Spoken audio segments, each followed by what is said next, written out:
Welcome to Second Take, the show that takes a look at the issues behind the news. The OECD released its latest survey of the South African economy this week. Terence Creamer joins me to discuss the chapter on electricity reform. Hi, Terence. Hi, Chanel. Why was there a focus on electricity in this survey, given that load shedding has reduced? Yes, I think there's an acknowledgement that load shedding isn't as intense as it was a couple of years ago. There still are bouts, as we've seen a few during the summer maintenance period, so we're not out of the woods. But I think the reason there's such a focus on electricity is historically this has been the key drag on the South African economy and on our growth trajectory. So the OECD has done these surveys regularly.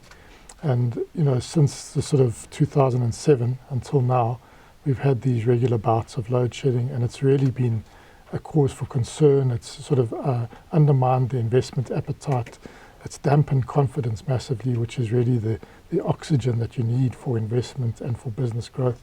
And therefore, it has sort of helped sort of deepen the crisis in South Africa in terms of job creation. We know we're in this very deep and dark situation in terms of employment and unemployment. Sort of real outlier the sort of OECD report shows in terms of both the amount of people employed and active in the economy and in the informal sector, but also this huge unemployment rate, which is very intense in the youth sector as well. So it's really, electricity has been a big drag on the economy. Therefore, all surveys that are done of South Africa's economy over the last few decades, but even now, are going to include electricity. And again, this one shows that we really are not out of the woods, that there's still a backlog in investment. We're still seeing a declining trend in demand, which is sort of the response to not having enough electricity, and that we need, if we're going to grow, there's a number of things South Africa needs to do, but one of them has to be that we have to have stable and affordable electricity supply. The OECD makes particular recommendations about the distribution sector. Yes, now this I think many will see as the emerging weakest link in the electricity value chain. There's been a big focus on load shedding, the inability of Eskom to generate enough electricity to feed the system. But as there's been a stabilization of the sort of generation end, and there's more and more investment also on private generation, that is no longer the main sort of threat to unstable supply. The main threat is coming from the distribution sector, which is very fragmented in the South African context. Also quite a unique situation, the dominant role that municipalities play in that, and that's a sort of constitutionally defined mandate. And there was an attempt in the 1990s and early 2000s to try and restructure that sector and have wall-to-wall what we called regional electricity distributors, to try and sort of have a more consolidated picture around distribution and ensure that revenue that is raised from electricity goes into distribution grids. But we're in a context now where there's this really big reliance that the municipalities have on electricity to give income. Between 25 and 30% on average a municipality raises through electricity sales. But the margins are being squeezed as electricity prices rise. And there are so many other needs and backlogs. And this isn't a ring-fenced amount. It's an amount that goes into the pot, and municipalities use it to pay off debt. They use it to do other services and pay for employees. And it's not necessarily going back into the grid. So it's becoming a crisis at a number of municipalities. And we also see that amplifying the problem is this massive problem we have with one, electricity theft that ongoing, and then when municipalities are paid for the electricity that they provide, they don't necessarily pay it on to the provider, Eskom. So you've got this 100 billion now backlog that's developed around municipal arrears to Eskom.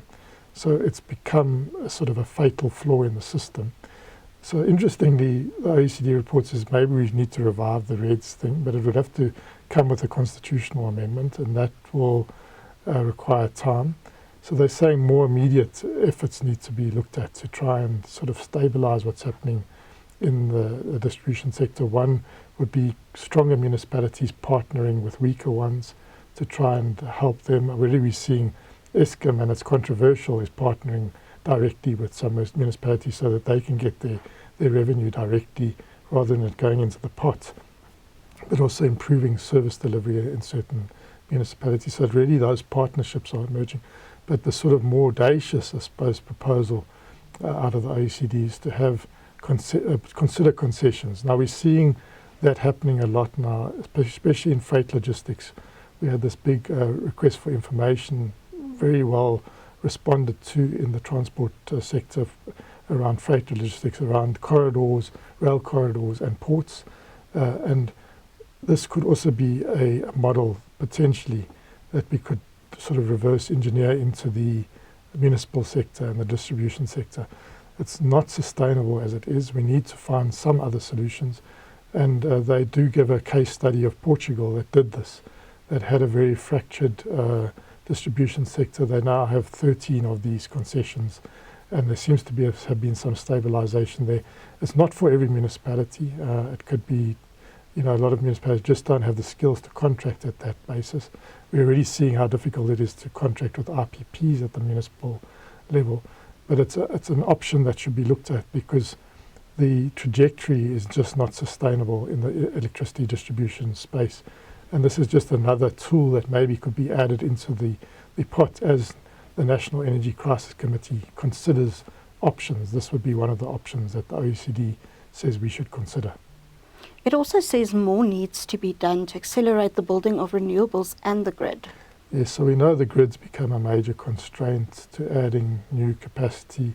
We know that Eskom's got a big, audacious plan to add 14,000 kilometres of new power lines and all the transformation that associated with that by 2032 to 2035. We know that it's not delivering at any sort of pace and scale that matches that ambition. And we also know that South Africa is looking at what we call independent transmission projects.